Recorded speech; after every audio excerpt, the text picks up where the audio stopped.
My name is Lucian Trent, and at my sister's wedding, her father-in-law looked straight past me like I didn't even exist.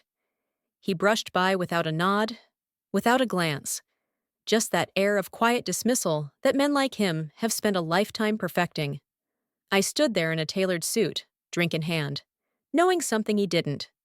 See, Roland Rowe, the man so proud of his last name he probably signs it in gold ink, had spent the last 6 months trying to buy out a tech company he didn't realize I co-founded. A company his own business relied on. A company I built from nothing while raising my sister from the ashes of our old life. But Roland only saw what he wanted to see. A nameless, titleless nobody. He saw the surface. That's what men like him do, and frankly, I was fine with that. Because in a few minutes, after I got called up for an impromptu speech, I would introduce myself. And when I did, everything about the way he looked at me would change. His posture, his expression, his grip on the wine glass. Some people don't like surprises. Roland? He turned pale. And I just smiled. They say the hardest part of loss is the silence that follows. That's true. But no one tells you about the noise that comes before it. The ring of a phone at an hour it should never ring. The static in your ears when someone says the words you swore you'd never hear. For me, it was the sound of my college advisor saying, "Lucian, there's been an accident. My father was gone." Just like that. One moment, he was planning a trip to visit me and my younger sister, Isolde. The next, I was driving back to a hometown that already felt foreign without him in it. I was 22 and exhausted from finals. Isolde was 17, 1 week shy of her high school graduation. We had no mother in the picture. She'd left years ago to reinvent herself with a new family. So it was just us. 2 orphans, 1 car, and a future that had just crumbled overnight. The funeral was a blur. What came after was brutal clarity, debt, so much debt. My father had been self-employed, and somewhere along the way, things must have spiraled. Loans, missed payments, business liens. He must have been trying to protect us from it, shielding us until the very end. But once the obituary printed, the creditors came knocking. Hard.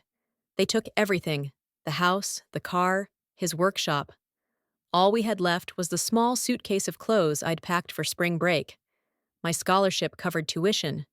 But rent, groceries, Isolde's tuition, we were on our own.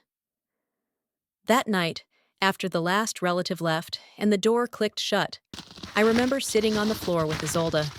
She was crying, knees tucked under her hoodie, and I realized no one else is coming. I was the only adult left in her world. So I made a decision. I would finish school, get a job, any job, and keep us above water. I took on work in the campus cafe, picked up evening shifts as a courier, and slept maybe 4 hours a night. There were days when I went to class still sweating from hauling boxes up 4 flights of stairs. But every dollar I earned stretched across 2 mouths, 2 lives. I lost my girlfriend somewhere along the way. She was kind, but she needed more than voicemail apologies and forgotten date nights. I let her go, not because I didn't care, but because I didn't have enough of myself left to give. People talk about building character like it's some polished process.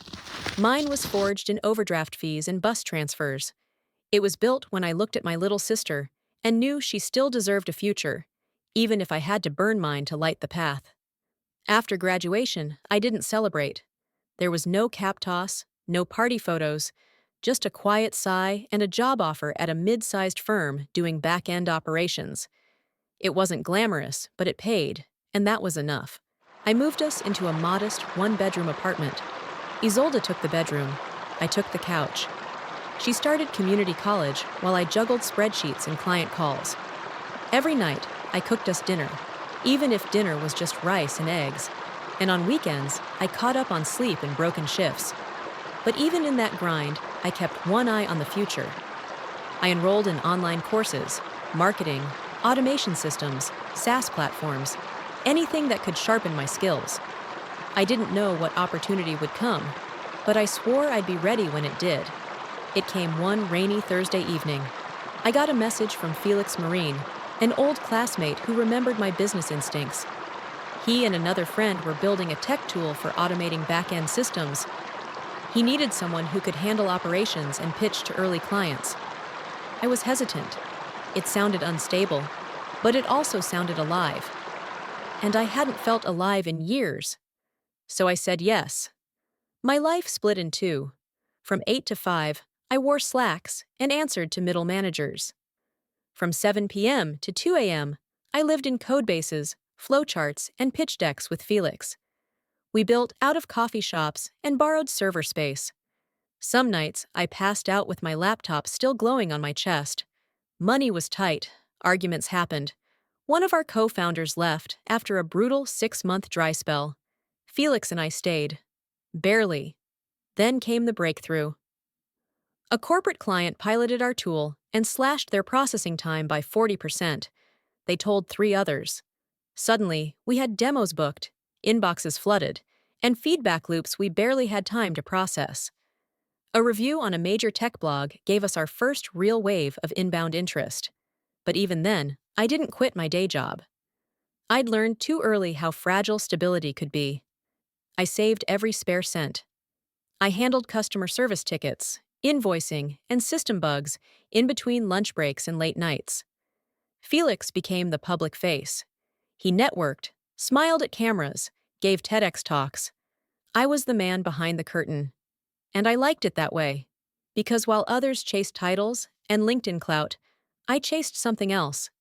Peace of mind. A life where Isolde didn't have to count every dollar at the grocery store. A life where her future wasn't defined by what we lost. She got into a state university on merit. I paid every bill on time. We had backup savings, health insurance, working appliances. That felt like luxury. No one saw how much it took. And I didn't need them to. But that silence, the choice to stay unseen, meant people like Roland Rowe could meet me and assume I was small. And that was fine by me. Because I'd rather be underestimated than misjudged. I'd rather be invisible than falsely praised. But life has a way of bringing things full circle, especially when your sister decides to get married. It was a Tuesday night when Isolde called. I had just collapsed onto the couch, still in my work clothes, eating cold, leftover pasta straight from the container. She sounded breathless, excited, but also strangely hesitant. "Lucienne," she said, "I have something to tell you. I assumed it was about school, maybe a project or an internship." I didn't expect her next words. "I'm getting married." My fork paused in midair. "You're what?" "To Damien," she said quickly, like ripping off a bandage. "We've been seeing each other seriously for a while now, but I didn't tell you because I didn't know how." I blinked. I'd met a Damien once in passing, but I'd never heard her mention anything serious. "Isolde, married? That's huge. Are you okay?" She laughed nervously. "I'm more than okay. I'm happy. I just needed to tell you before things moved further. He wants to meet you." That caught my attention. Anyone who wanted to marry my sister had better want to meet me. I was her brother, yes. But more than that, I was the one who stayed. I'd played every role in her life that mattered. Parent, tutor, emergency contact, friend. If someone wanted to step in now, I needed to look him in the eye and measure the shape of his soul.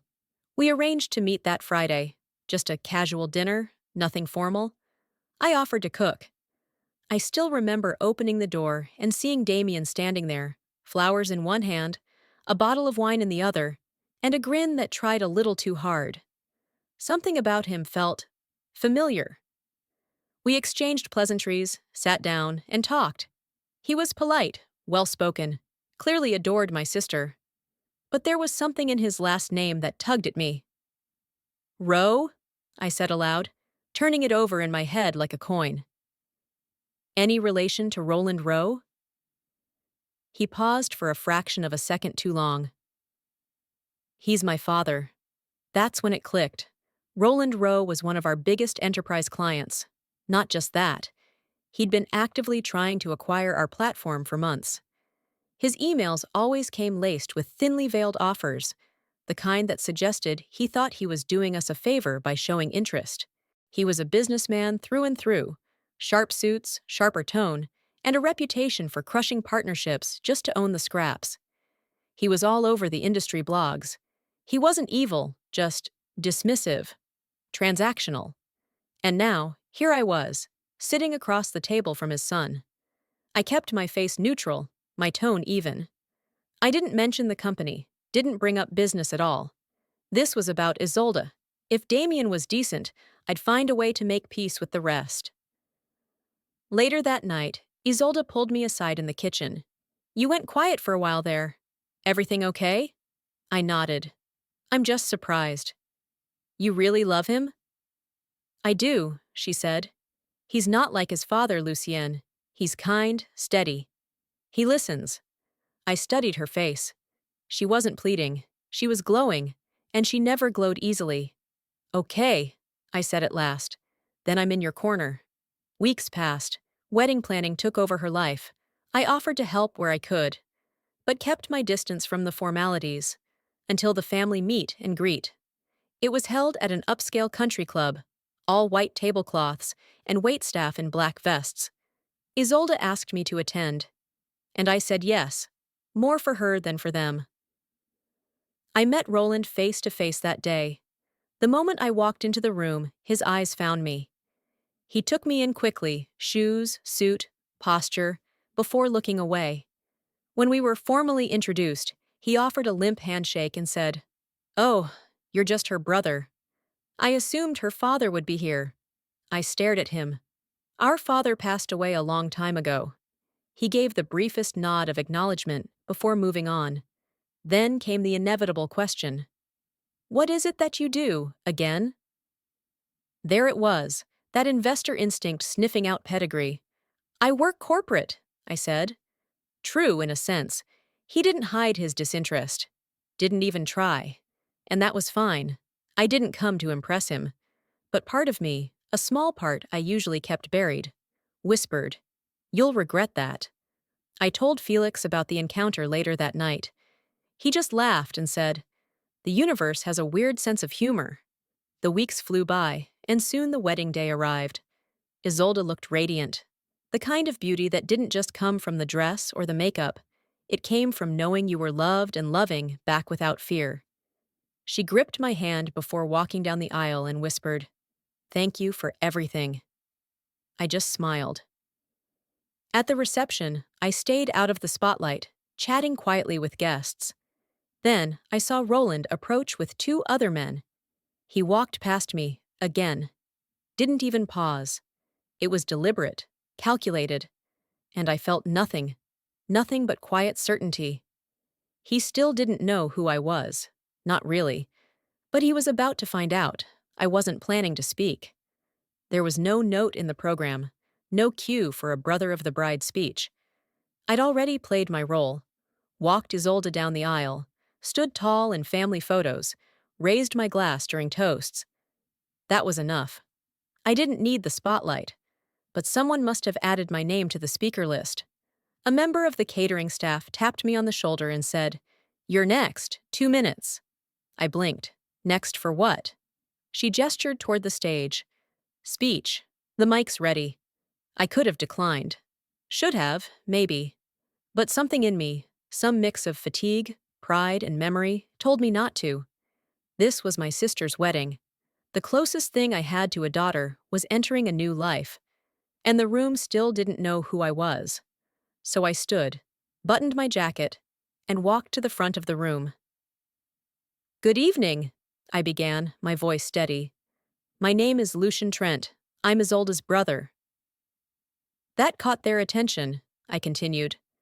But I wasn't just her brother growing up. After our father passed unexpectedly, I became her guardian. I was 22, she was 17. We had no other family. Our mother had long since moved on. The room shifted. Glasses were lowered. Forks paused. I was finishing college when it happened, and I couldn't afford to fall apart.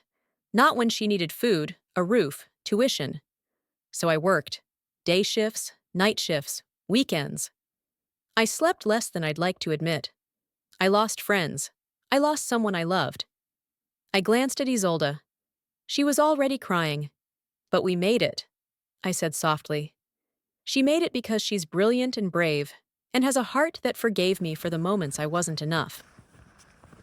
A quiet rustle moved through the crowd. Even Roland, across the room, had turned to face me.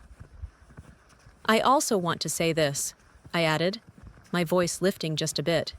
During those years, while trying to survive, I helped build a startup, a software platform. Some of you may even use it. That line landed harder than I expected. I saw heads tilt. A few guests exchanged glances. My co-founder Felix over there joined me on a leap of faith. We started with borrowed code and busted laptops. Now we support some of the biggest firms in the country. I let that hang in the air. And while I didn't come here to talk business, I share it because it's part of the story. The same story that led me to this room, this day, this moment. I turned toward Isolde and Damien. I'm proud of you, both of you. You found something rare. Trust, partnership, joy. And I'm honored to stand here and say, you're ready. With that, I stepped away from the mic, nodded at the applauding room, and made my way back to my table. But I didn't get far. Roland Rowe intercepted me like a shadow emerging from the wall. He extended his hand, smile tight. Lucian, wasn't it? That was quite a speech. I shook his hand, firm but not eager. Thank you. You're the co-founder of E? I nodded. Yes. That company you've been trying to acquire? His smile faltered, just a fraction. I had no idea, he admitted. Why didn't you say anything when we met? I held his gaze. Because I wanted you to see who I was when you thought I was nobody. He didn't reply. Didn't need to. I gave him a polite smile. Enjoy the evening, Mr. Rowe. Then I walked past him, back to Felix, who raised an eyebrow but said nothing. We clinked glasses. The tension dissolved. The rest of the night? Smooth, joyful. Isolde danced like a woman free of old shadows. Damien was gracious. Roland stayed civil. But something in his eyes had changed. Less arrogance, more calculation. That was fine, because I hadn't said anything untrue. And I hadn't said everything either. We never sold the company to Roland Rowe, not out of spite. Not even because of how he treated me. Truth is, the offers were impressive on paper. But I've learned to look beyond numbers. His interest wasn't built on mutual respect. It was built on the assumption that everything and everyone has a price. And I don't do business with men who only learn your worth after they read your resume. So Felix and I stayed independent. We scaled with purpose. We didn't need a buyout. We needed space to grow on our terms. Ironically, Rowe Industries still licenses our platform. His employees file support tickets through the same portal as everyone else.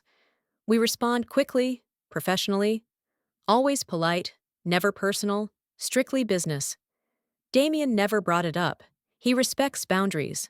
And more importantly, he respects Isolde. Over time, we've built something close to trust. I don't hold his last name against him. He's not his father. He never was.